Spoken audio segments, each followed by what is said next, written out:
Kapag pinag-uusapan ang mga kilalang gangster sa kasaysayan ng Pilipinas, kadalasan, iisa ang pumapasok sa isip natin. Mga lalaking nakakatakot ang muka, armado, at laging nagtatago sa batas. Pero may isang pangalan na kakaiba sa lahat. Isang gangster na sa halip na katakutan sa unang tingin, madalas ay napapalingon ng mga tao dahil sa kanyang itsura. Gwapo, maayos manamit, may dating na parang artista, at saan man siya magpunta, hindi lang mga kalaban ang nakakakilala sa kanya, pati na rin ang mga kababaihan. Pero huwag kang magpapalinlang dahil sa likod ng malinis ng pananamit ay nakatago ang isang lalaking responsable sa ilan sa pinakamadugong gang war sa Maynila noong dekada 60. Ang pangalan niya ay Arturo Porcuna, o mas kilala ng buong Maynila bilang Boy Golden. Pero ang mas malaking tanong ay hindi kung gaano siya kadelikado. Ang tunay na tanong ay paano naging celebrity ang isang gangster na sa panahon kung kailan halos lahat ng kriminal ay nagtatago sa dilim. Sabay-sabay nating alamin ang natatagong kwento at misteryo ng mundo na mahirap ipaliwanag.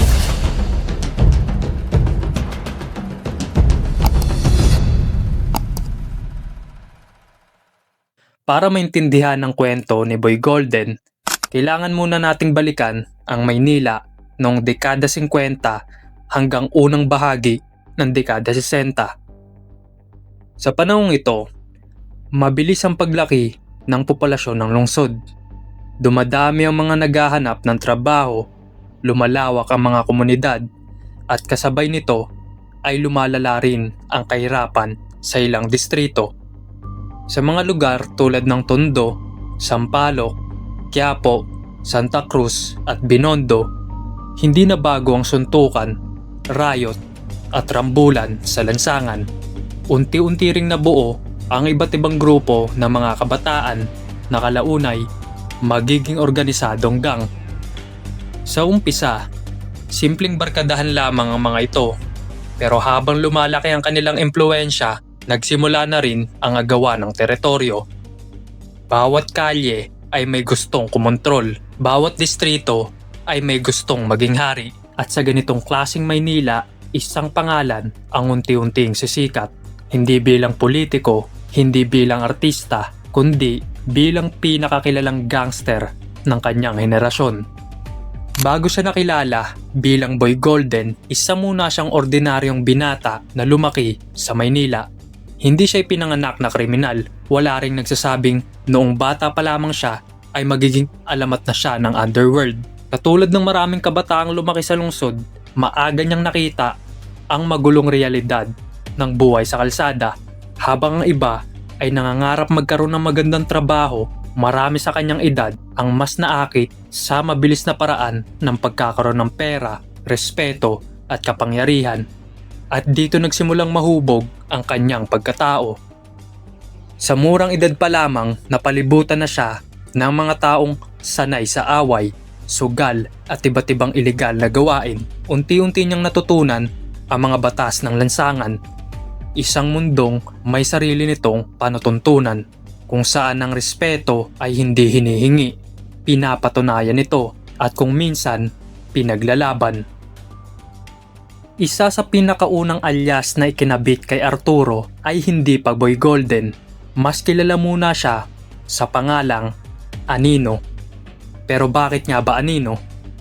Ayon sa ilang salaysay na sa tuwing may operasyon laban sa kanyang grupo, madalas siyang nakakatakas ng halos walang bakas. May mga pagkakataong may mga testigo, may mga pagkakataong may mga sospek, pero kapag siya na ang hinahanap, tila bigla na lamang siyang nawawala. Dahil dito, kumalat ang reputasyon na parang anino siyang gumalaw. Tahimik, mabilis at mahirap hulihin. Sa bawat matagumpay na pagtakas, mas lalo lamang lumalakas ang kanyang pangalan, at habang lumalaki ang kanyang pangalan, unti-unti na rin siyang nakikilala sa iba't ibang grupo sa Maynila, hindi lang bilang mahusay makipaglaban, kundi bilang isang leader na marunong mag-isip bago kumilos. Kung ang ibang gangster ay nakikilala dahil sa kanilang kalupitan, iba ang naging dahilan kung bakit mabilis nakilala si Arturo Porcuna. Sa mga lumang kwento tungkol sa kanya, madalas siyang ilarawan bilang isang lalaking gwapo, maputi at laging maayos manamit. Sa madaling salita, hindi siya mukhang gangster at iyon mismo ang dahilan kung bakit siya naging kakaiba. Habang ang ibang leader ng gang ay nagsisikap magtago sa likod ng takot, si Arturo ay madaling mapansin saan man siya magpunta. May mga nagsasabing kaya siya tinawag na Boy Golden ay dahil sa kanyang kutis porselana at maayos na itsura na tila Boy Golden ng kanilang panahon. May iba naman nagsasabi ang pangalan ay naging simbolo ng kanyang mabilis na pagsikat sa mundo ng gang war. Ano man ang tunay na pinagmulan nito, isang bagay ang sigurado. Mas mabilis pang kumalat ang kanyang pangalan kaysa sa mga balita sa radyo. At habang mas sumisikat siya, mas marami rin gustong sumubok sa kanya. Dahil sa mundo ng gang war, kapag ikaw ang pinakasikat, ikaw rin ang pinakamalaking target. Sa mundo ng gang war, hindi sapat ang pagiging matapang para maging leader. Maraming marunong humawak ng baril, maraming kayang makipagsuntukan, pero iilan lang ang may kakayang magpagalaw ng isang buong grupo. Ito ang dahilan kung bakit mabilis umangat si Arturo Porcuna. Hindi siya basta sumusugod sa gulo, mas madalas pinag-aaralan muna niya ang buong sitwasyon. Alam niya kung kailan lalaban at mas alam niya kung kailan dapat umiwas. Habang ibang leader ay umaasa sa dahas, si Arturo ay unti-unting bumubuo ng isang organisadong grupo ng mga taong handang sumunod sa kanya. Hindi dahil sa takot lamang, kundi dahil naniniwala silang kaya niya silang dalhin sa mas mataas na antas ng kapangyarihan. Sa loob lamang ng ilang mga taon, isa na siya sa mga pinakakilalang leader ng gang sa Maynila at dito nagsimulang lumawak ang kanyang impluwensya. Kapag pinag-uusapan ang mga gangster, kadalasan ang unang pumapasok sa isip natin ay mga baril, patayan at habulan. Pero pagdating kay Boy Golden, may isa pa siyang sandata na hindi kayang bilhin ng pera: karisma. Sa mga lumang salaysay tungkol sa kanya, madalas siyang ilarawan bilang magalang kapag kausap niya ang mga taong nirerespeto niya. Marunong siyang makisama, marunong makinig, at higit sa lahat, marunong siyang kumbinsihin ang mga tao na sumusunod sa kanya. Hindi ito karaniwang katangian ng isang gangster, pero ito ang isa sa mga dahilan kung bakit mabilis lumaki ang kanyang grupo. Sa mundo ng organisadong krimen, ang isang leader na kayang pagsamahin ang iba't ibang personalidad ay mas mapanganib kaysa sa isang leader na puro das lamang ang alam. At iyon ang unti-unting naging pagkakaiba ni Boy Golden. Habang lumalaki ang impluwensya ni Boy Golden, hindi rin ito nagustuhan ng ibang grupo. Sa ilalim ng mundo ng Maynila, iisa lang ang realidad. Kapag lumalawak ang teritoryo mo, may mawawala ng teritoryo, at kapag may nawalan, may lalaban. Dito nagsimula ang sunod-sunod na gang war. Hindi na ito simpleng rambulan sa kalye. May mga planadong pag-atake, may mga gantihan, at may mga taong nadadamay kahit wala silang kinalaman sa alitan. Sa bawat engkwentro, mas lalo pang sumisikat ang pangalan ni Boy Golden. Hindi dahil siya ang nagsisimula ng lahat, kundi dahil halos lahat ng malalaking gulo ay nauuwi sa kanyang pangalan. Unti-unti siyang naging sukatan ng lakas. Kung gusto mong makilala sa ilalim ng mundo ng krimen, kailangan mong patunayan ang sarili mo laban kay Boy Golden. At iyon mismo ang dahilan kung bakit parami ng parami ang kanyang mga kaaway.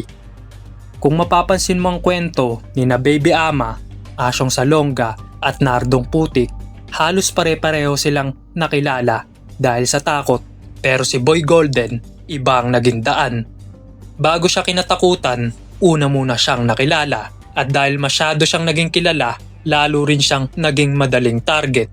At habang ang ibang gangster ay nagtatago sa likod ng kanilang mga tauhan, si Boy Golden ay halos imposible nang hindi makilala. Maging ang kanyang pananamit ay naging bahagi ng kanyang imahe. Maging ang kanyang paglalakad, maging ang paraan ng kanyang pakikitungo sa tao.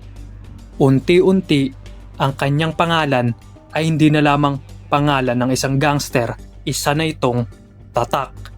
At sa mundo ng krimen, kapag naging tatak ka, mas mabilis ka rin magiging sentro ng lahat ng alitan. Habang patuloy na lumalaki ang kanyang impluwensya, may isa namang tao ang unti-unting papasok sa kanyang buhay. Hindi ito pulis, hindi rin isang leader ng malaking gang. Isa lamang itong taong sa unay wala namang dahilan para maging bahagi ng kanyang kwento. Ngunit kalaunan, ang taong ito ang magiging simula ng isa sa pinakamadugong tunggalian sa buhay ni Boy Golden. Ang pangalan niya ay Antonio Rason. Noong una, magkaibigan sila, magkasama, magkakampi, pareho ang direksyon, pareho ang mga pangarap. Pero sa ilalim ng mundo ng gang war, ang pagkakaibigan ay hindi laging panghabang buhay. Minsan, isang maling desisyon lang ang kailangan para maging mortal mong kaaway ang taong dati mong tinatawag na kapatid. Habang patuloy na lumalaki ang pangalan ni Boy Golden, mas lalo rin siyang nagkakaroon ng mga taong pinagkakatiwalaan niya. Sa ilalim ng mundo ng gang war, mahalaga ang pagkakaroon ng matibay na samahan. Hindi sapat ang maraming tauhan kung wala kang mga taong handang tumayo sa tabi mo sa oras ng panganib. Isa sa mga taong iyon ay si Antonio Rason. Sa maraming pagkakataon, magkasama silang nakikitang gumagalaw sa ilalim ng mundo ng Maynila. Pareho silang respetado, pareho silang may impluwensya, at para sa maraming nakakilala sa kanila, tila walang dahilan para masira ang kanilang samahan. Pero gaya ng maraming kwento sa kasaysayan, ang pinakamapanganib na kaaway ay hindi lagi nagsisimula bilang kalaban. Minsan, nagsisimula ito bilang kaibigan. Sa paglipas ng panahon, lumabas ang iba't ibang kwento tungkol sa dahilan ng kanilang alitan. Ang pinakakilalang bersyon ay nagsasabing nagsimula ito dahil sa isang babaeng nagtatrabaho sa isang nightclub. Pareho umano silang nahulog ang loob sa kanya at mula roon ay nagsimulang mabasag ang kanilang pagkakaibigan. Pero kung susuriin nating mabuti, posible bang isang babae lang ang dahilan para magpatayan ang dalawang makapangyarihan leader? Marahil hindi, dahil sa mundo ng organisadong krimen, ang mga personal na alitan ay kadalasan lumalaki dahil sa mas malalim na dahilan, gaya ng kapangyarihan, impluwensya, kontrol sa teritoryo, at higit sa lahat, ang ego. Kapag pareho kayong sanay na sinusunod ng tao, mahirap tanggapin na may isa sa inyo ang mas kinatatakutan o mas nirerespeto. Kaya ang simpleng hidwaan ay unti-unting naging personal. At kapag naging personal ang laban sa ilalim ng mundo ng gang war, madalas wala na itong maayos na katapusan. Pagkatapos ng kanilang hidwaan, nagbago ang galaw ng dalawang grupo. Kung dati ay magkakampi, ngayon ay bawat kilos ng isa ay binabantayan ng kabila. Bawat impormasyong nakukuha, bawat bagong tauhang sumasama, bawat lugar na pinupuntahan, lahat ng ito ay mahalaga. Hindi na lamang ito simpleng agawan ng teritoryo, isa na itong laban ng dalawang pangalan. At sa ilalim ng mundo ng Maynila, madalas kumalat ang balita kapag naroon si Boy Golden, malamang ay malapit din ang grupo ni Antonio Rason. Kapag gumalaw ang isa, gumagalaw rin ang isa. Unti-unting nagiging parang chess ang kanilang labanan. Hindi sapat ang lakas. Mas mahalaga ang tiyempo, ang impormasyon, at higit sa lahat kung sino ang unang magkakamali. Ngunit may iba't ibang katanungan ang nais ng mga taong masagot. Bakit hindi agad siya pinatay kung magkalaban niya sila? Isa ito sa mga tanong na bihirang pag-usapan. Kung talagang gusto nilang patayin si Boy Golden, bakit hindi nila ginawa agad? Ang sagot ay napakasimple. Hindi ganon kadali. Sa panahong iyon, hindi lamang siya isang gangster. Isa na siyang simbolo. Marami siyang tauhan, marami rin siyang kaalyado. At higit sa lahat, marami ang naniniwalang halos imposible siyang lapitan nang hindi nalalaman ng kanyang grupo. Ibig sabihin, kung gusto mo siyang pabagsakin, hindi sapat ang lakas lang. Kailangan mo munang sirain ang kanyang paligid at iyon ang eksaktong nangyari. Kapag pinag-uusapan ang pagbagsak ng malalaking personalidad sa kasaysayan, madalas nating isipin na sila ay natalo dahil sa mas malakas na kalaban. Pero sa totoo lang, mas maraming leader ang bumagsak dahil sa maling pagtitiwala. Habang lumalawak ang impluwensya ni Boy Golden, dumarami rin ang mga taong gusto siyang mapalapit. May mga tunay na kaibigan, may mga taong naghahanap lamang ng proteksyon at mayroon ding naghihintay ng tamang pagkakataon. Dahil sa mundo na kanyang ginagalawan, ang pagtataksil ay hindi tanong kung mangyayari ba. Tanong lamang ito ng kailan. Sa loob ng maraming taon, napatunayan ni Boy Golden na kaya niyang harapin ang mga karibal sa lansangan. Nakaligtas siya sa iba't ibang engkwentro, raid at pagtatangkang pabagsakin ng kanyang grupo. Pero may isang bagay na kahit ang pinakamakapangyarihang leader ay nahihirapang depensahan: ang pagtataksil. Ayon sa mga salaysay, isa sa mga taong matagal nang nasa paligid ni Boy Golden ay si Boy Bungal. Hindi siya kilalang leader ng malaking gang, ngunit sapat ang kanyang tiwala upang makapasok sa bilog ng mga taong malalapit kay Arturo Porcuna. At dito nagsimulang mabuo ang planong matagal nang hinihintay ng kanyang mga kalaban. Kung hindi nila kayang lapitan si Boy Golden mula sa labas, kailangan nila ng taong nasa loob. Sa mga sumunod na araw, unti-unting nabuo ang impormasyon tungkol sa galaw ni Boy Golden. Saan siya madalas pumupunta, sino ang mga kasama niya, anong oras siya dumarating at anong sasakyan ang madalas niyang ginagamit. Sa unang tingin, tila maliit lang na detalye ang mga ito, pero sa isang planadong pag-atake, iyan ang pinakamahalagang impormasyon. Hindi kailangan ng malaking hukbo kung alam mo kung kailan mahina ang iyong target. At iyon mismo ang naging problema ni Boy Golden. Habang abala siyang iniisip ang mga kalabang nasa labas, hindi niya napansing may mga taong tahimik nang nagmamasid mula sa kanyang paligid. Sa ilalim ng mundo ng organisadong krimen, ang pinakamapanganib na bala ay hindi laging nanggagaling sa harapan. Minsan, nanggagaling ito sa taong pinagkakatiwalaan mo. At habang papalapit ang Pasko noong 1963, walang senyales na iyon na pala ang magiging huling linggo ng buhay ni Boy Golden. Ayon sa mga ulat, nasa apartment siya sa Mandaluyong kasama ang ilan niyang mga kasama. May mga naghahanda para sa pagdiriwang, may mga inaayos ang regalo, at sa unang tingin, tila ordinaryong gabi lamang ito. Pero habang abala sila sa loob, may isa pang grupo ang tahimik na kumikilos sa labas. Hindi ito random na pag-atake, hindi rin simpleng engkwentro. Isa itong napakalaking planong operasyon. Pinag-aralan, pinaghintayan at maingat na isinagawa. Sa pagkakataong ito, hindi na si Boy Golden ang unang kumilos. Pagsapit ng gabi ng December 24, 1963, tuluyan ng sumiklab ang isang malaking engkwentro. Biglang silalakay ang apartment kung saan naroon si Boy Golden at ang kanya mga tauhan.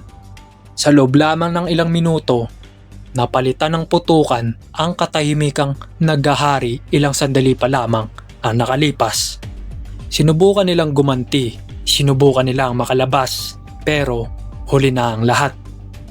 Sa ilalim ng makitid na espasyo ng apartment, mabilis na naging magulo ang sitwasyon. Isa-isang bumabagsak ang mga tao at sa gitna ng kaguluhan, tinamaan din si Arturo Porcuna. Hindi siya namatay sa kulungan, hindi siya namatay sa isang malaking operasyon ng pulisya, at hindi rin sa gitna ng isang gang war sa lansangan. Natapos ang kanyang kwento sa isang apartment sa bisperas pa mismo ng Pasko. Isang gabi para sa karamihan ay simbolo ng pamilya at pag-asa, ngunit para kay Boy Golden, iyon ang naging katapusan ng kanyang alamat. Mahigit 6 na dekada na ang lumipas mula nang namatay si Boy Golden, pero hanggang ngayon patuloy pa ring nababanggit ang kanyang pangalan, hindi lamang dahil isa siyang gangster, kundi dahil kakaiba ang kanyang kwento. Sa panahong halos lahat ng kriminal ay nagsisikap magtago, siya ay naging pinakakilala. Sa panahong ang takot ang pangunahing sandata ng mga gang leader noon, siya ay naging simbolo ng karisma. At sa panahon na ang karamihan sa mga kriminal ay nakakalimutan na ng kasaysayan, si Boy Golden ay naging bahagi ng kultura ng Pilipinas, na isa pelikula rin ng kanyang buhay na ikwento sa iba't ibang mga libro at artikulo. At hanggang ngayon, patuloy pa rin natin pinag-usapan kung alin sa mga alamat tungkol sa kanya ang totoo. Marahil iyon ang dahilan kung bakit nananatiling siyang isa sa pinakakilalang pangalan sa kasaysayan ng gang war sa Pilipinas. Kapag narinig natin ang pangalang Boy Golden, madaling isipin na ang dahilan ng kanyang pagbagsak ay ang kanyang mga karibal. Pero kung babalikan natin ang buong kwento, hindi iyon ang tunay na dahilan. Hindi siya bumagsak dahil mas mahina siyang bumaril.